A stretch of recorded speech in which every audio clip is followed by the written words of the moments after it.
Assalamualaikum, selamat pagi, salam sejahtera untuk kita semuanya dengan channel Mengerti Ekonomi.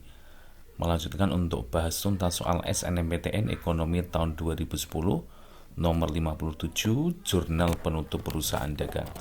Kita baca soalnya untuk nomor 57.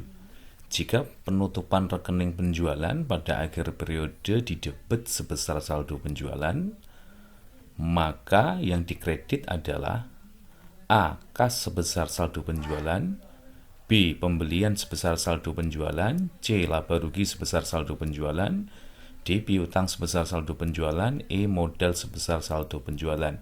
Oke, ini adalah materi tentang jurnal penutup. Jurnal penutup itu adalah jurnal untuk memindahkan saldo perkiraan sementara, ya ada akun nominal, ya contohnya, ke perkiraan tetap pada akhir periode akuntansi. Tujuannya adalah untuk mengenalkan saldo perkiraan sementara selanjutnya dipindahkan ke perkiraan modal bagi perusahaan perseroan atau ke perkiraan laba yang ditahan bagi perseroan atau PT. Nah, apa saja akun-akun sementara itu? Nah, untuk yang pertama nanti adalah akun nominal atau akun sementara yang bersaldo normal di kredit. Nah, apa saja itu? Ada akun pendapatan, ya itu saldo normal di kredit, penjualan di kredit, potongan pembelian di kredit, retro pembelian di kredit. Nah, ini nanti harus dinolkan, statusnya harus hilang ya. Nah, caranya gimana menutup akun-akun tersebut? Caranya cukup dibalik dari saldo normalnya saja. Jadi pendapatan, penjualan, potongan pembelian, retro pembelian yang awalnya di kredit itu ditutup di posisi di debit. Sehingga nanti kalau diposting pendapatan kredit bertemu dengan pendapatan debit dengan nilai nominal yang sama kan jadinya 0. Nah, akun-akun tersebut maka ketika di debit statusnya adalah hilang, 0, tiada gitu kan, karena nilainya sama.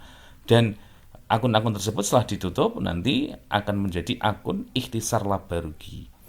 Nah, kemudian yang kedua, akun nominal sementara yang bersaldo normal di debit. Apa saja itu? Ada beban, pembelian, potongan penjualan, retro penjualan. Ini saldo normal di debit. Nah, ini juga harus ditutup. Ya, cara menutupnya adalah cukup membalik dari saldo normalnya saja.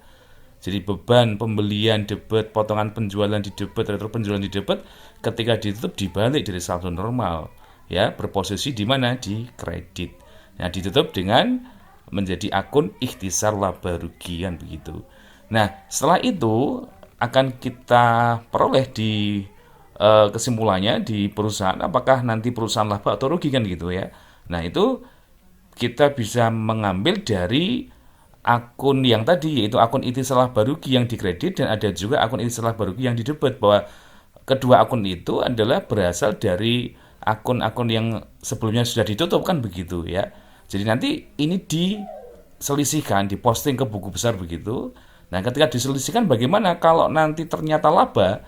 Nah, itu nanti akun ikhtisar laba ruginya bersaldo normal di kredit.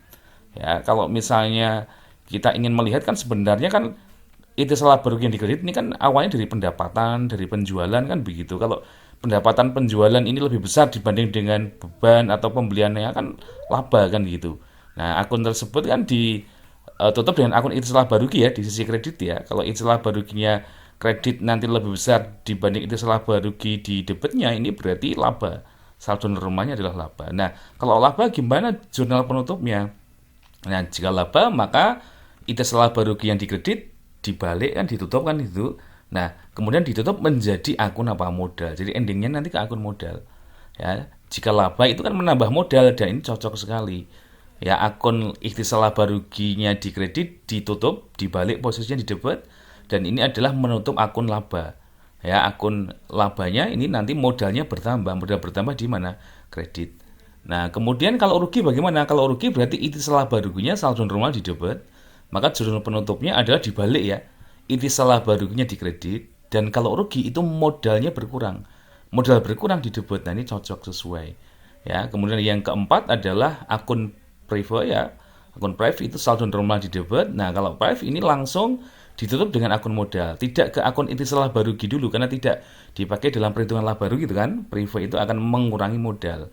Cara menutupnya privo yang di debit ya posisinya dibalik di posisi kredit dan namanya privo mengurangi modal berkurang di debit. Berarti ini kan betul.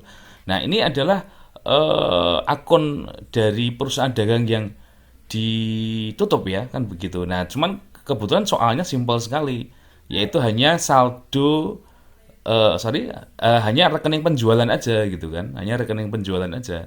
Jadi penjualan itu kan saldo normal di mana di kredit, ketika ditutup berarti penjualan di debit. Nah ini betul kan? Nah, jika penutupan rekening penjualan pada akhir periode di debit, nah penjualan kalau ditutup di debit kan gitu. Nah ditutupnya dengan akun pasangannya apa? Akun pasangan adalah ikhtisar apa?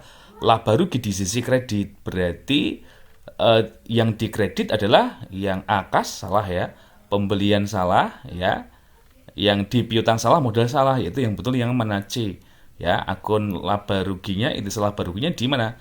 Kredit sebesar apa? Saldo penjualan. Jadi jawabannya adalah apa? Yang C. Oke, terima kasih, sampai di sini dulu, semoga bermanfaat dan sukses selalu.